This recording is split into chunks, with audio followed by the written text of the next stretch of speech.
तो आज हम पढ़ने वाले हैं 12th क्लास ज्योग्राफी का चैप्टर 10 परिवहन तथा संचार। तो परिवहन क्या होते हैं? तो सभी उत्पादन निश्चय ही खपत के लिए होते हैं और वस्तुओं को उत्पादन स्थलों से बाजार तक पहुंचाया जाता है, जिसमें परिवहन की आवश्यकता होती है। तो परिवहन जाल देखते हैं। तो अनेक स्थानों को परस्पर मार्गों की श्रेणियों से जोड़ने पर जिस प्रारूप का निर्माण होता है उसे परिवहन जाल कहते हैं। यानी कि विभिन्न स्थानों के मार्ग को जो जोड़ा जाता है विभिन्न सड़कों के द्वारा, रेलों पटरियों के द्वारा, उसे ही परिवहन जाल कहा जाता है। तो आगे देखते हैं परिवहन के साधन। तो इसमें देखना है कि परिवहन के कौन कौन से साधन है, किस चीज़ के द्वारा परिवहन किया जाता है।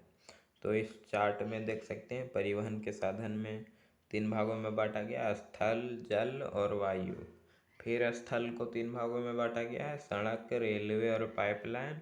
और जल को 2 भागों में बांटा गया है, अंतःस्थलीय और सागरीय व महासागरीय मार्ग। और वायु को भी 2 भाग में बांटा गया है, राष्ट्रीय और अंतर्राष्ट्रीय। तो स्थल परिवहन में 3 ठो आते हैं, सड़क मार्ग, रेल मार्ग और पाइपलाइन। और सड़क मार्ग को भी 4 भागों में बांटा गया है, राष्ट्रीय महामार्ग, अंतर्राज्य महामार्ग, अंतर्राज्यीय महामार्ग और अंतर्राष्ट्रीय महामार्ग। और रेल मार्ग दूसरा है और तीसरा है पाइपलाइन। पहला परिवहन का साधन था स्थल मार्ग, दूसरा है जल मार्ग। जल मार्ग को भी 2 भाग में बांटा गया है, पहला अंतःस्थलीय जल मार्ग और दूसरा सागरीय या महासागरीय जल मार्ग। तीसरा है वायु परिवहन, इसे भी 2 भागों में बांटा गया है, राष्ट्रीय मार्ग और अंतर्राष्ट्रीय मार्ग। तो हम अब देखते हैं स्थल परिवहन। तो भारत में मार्गों एवं कच्ची सड़कों का उपयोग परिवहन के लिए प्राचीन काल से किया जाता है। तो इसमें पहला है सड़क परिवहन। स्थल में सड़क पहला आता है। तो भारत का सड़क जाल जो है सो विश्व का दूसरा सबसे बड़ा सड़क जाल है, जो कि 56 लाख किलोमीटर है। इंडिया की गिनती उन देशों में है जिनके पास दुनिया भर में सबसे बड़ा सड़क नेटवर्क है। भारत में कुल सड़क की लंबाई 42.3 लाख किलोमीटर है, जो इसे उन देशों के बीच रखती है जहां सबसे बड़ा सड़क नेटवर्क है। आगे है सड़क परिवहन में हर साल लगभग 85% यात्री और 70% माल यातायात होता है। छोटी दूरी की यात्रा के लिए सड़क परिवहन बेहतर साधन होते हैं। सड़क नेटवर्क में सुधार और आधुनिकीकरण का पहला प्रयास जो है 1943 में नागपुर योजना के साथ किया गया था, लेकिन रियासतों और ब्रिटिश भारत के बीच तालमेल की कमी के कारण यह लागू नहीं हुआ। दूसरा प्रयास भारत में सड़कों की स्थिति में सुधार के लिए 20 साल की सड़क योजना 1961 के साथ आज़ादी के बाद किया गया था, लेकिन अभी भी सड़कों पर और शहरी केंद्रों के आसपास और ग्रामीण इलाकों में ध्यान केंद्रित करना जारी है और सड़कों से सड़कें कम जुड़ी हुई हैं। यानी कि सभी सड़क अलग अलग टाइप के बनाए गए हैं। निर्माण और रख रखाव के उद्देश्य से सड़कों को राष्ट्रीय मार्ग NH जिसे कहते हैं, नेशनल हाईवे, और राज्य मार्ग जिसे स्टेट हाईवे कहते हैं, प्रमुख जिला सड़कों और ग्रामीण सड़कों के रूप में वर्गीकृत किया गया है। अब देखते हैं अंतर्राष्ट्रीय महामार्ग। तो पड़ोसी राष्ट्रों से सद्भावना व मैत्रीपूर्ण संबंधों को बनाए रखने के लिए इनका विकास किया गया। अंतर्राष्ट्रीय महामार्ग का लाहौर को दिल्ली से बाघा बॉर्डर के द्वारा जोड़ा गया तथा इसी प्रकार पड़ोसी देशों नेपाल व बांग्लादेश को अंतर्राष्ट्रीय महामार्गों के द्वारा जोड़ा गया है। दूसरा है राष्ट्रीय महामार्ग।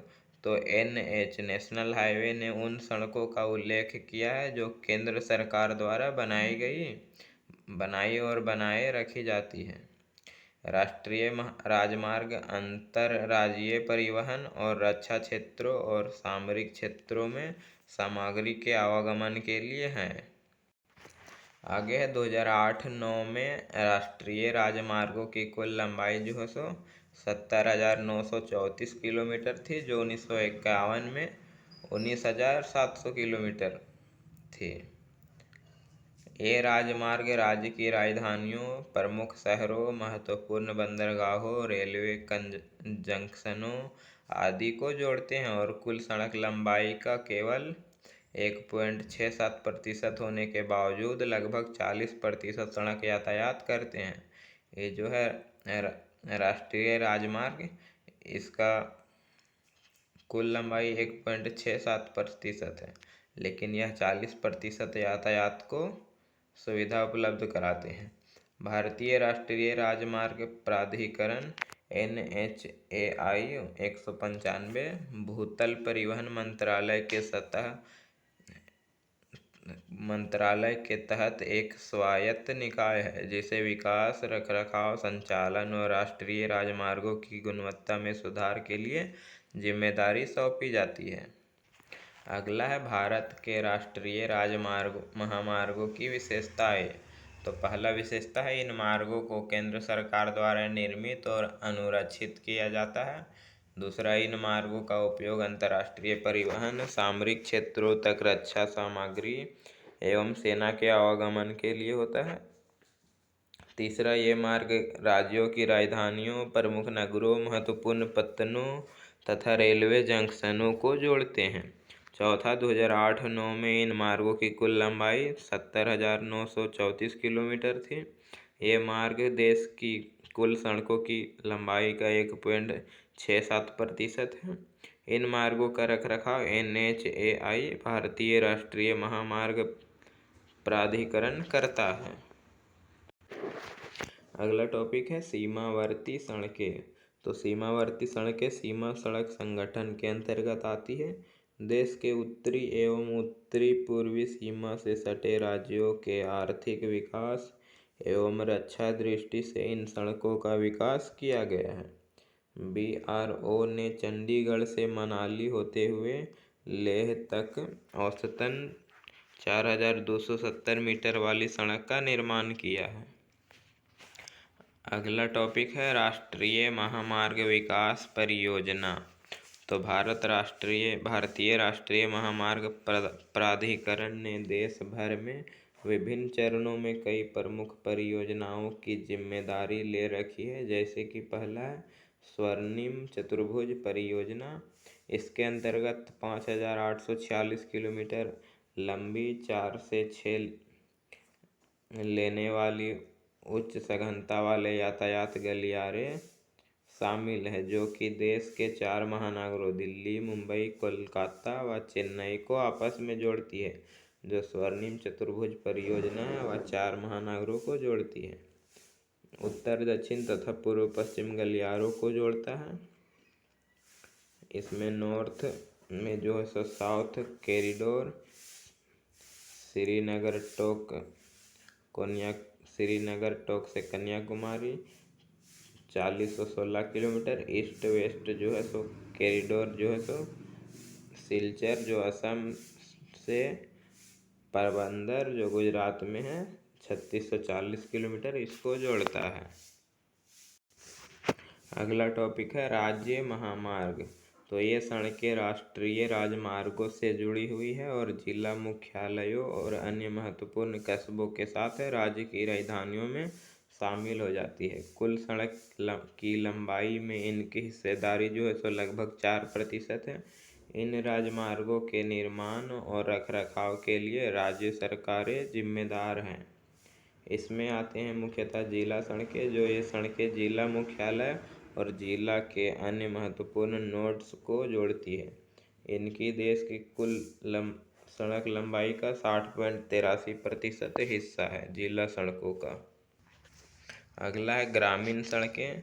तो ये सड़कें ग्रामीण क्षेत्रों में संपर्क प्रदान करती है। भारत में सड़क की कुल लंबाई का लगभग 33.86% ग्रामीण सड़कों के रूप में वर्गीकृत किया गया है। अगला टॉपिक है अन्य सड़कें। तो सीमांत सड़कें एवं अंतर्राष्ट्रीय महामार्ग जो है सो अन्य सड़कें में आती है। तो पहला सीमा सड़क संगठन। तो मई 1960 में सीमा सड़क संगठन की स्थापना देश की उत्तरी व उत्तरी पूर्वी सीमा से सही सड़कों के सुधार के माध्यम से आर्थिक विकास को गति देने तथा रक्षा तैयारियों को मजबूती प्रदान करने के उद्देश्य से की गई। यह एक अग्रणी बहुमुखी निर्माण अभिकरण है।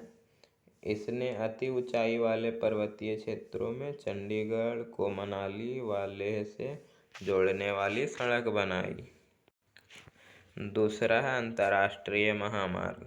तो अंतर्राष्ट्रीय महामार्ग का उद्देश्य पड़ोसी देशों के बीच भारत के साथ प्रभावी संपर्कों को उपलब्ध कराते हुए सद्भावपूर्ण संबंधों को बढ़ावा देना है।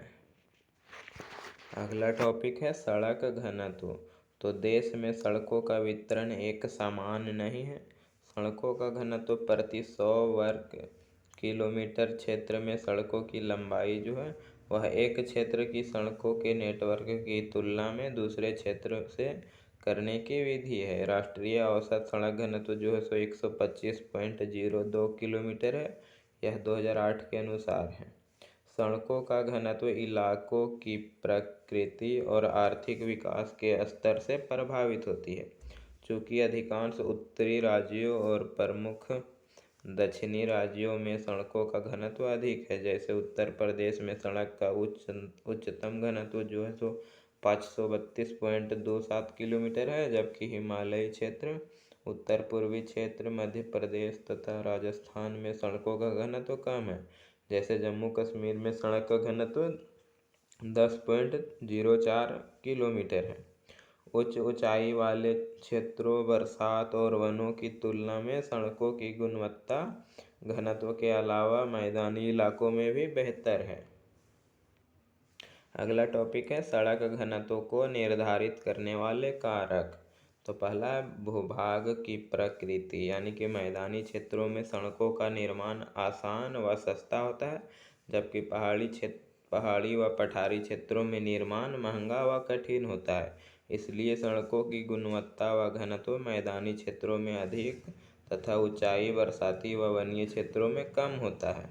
दूसरा है आर्थिक विकास का स्तर। तो जिन क्षेत्रों का आर्थिक विकास अच्छा होता है वहीं सड़कों का घनत्व अधिक होता है, जैसे उत्तरी व दक्षिण भारतीय राज्य, जबकि पूर्वी प्रदेशों में भूभाग की प्रकृति व विकास के निम्न स्तर के कारण सड़कों का घनत्व कम है। तीसरा, सरकार की इच्छा शक्ति भी सड़क घनत्व को प्रभावित करती है।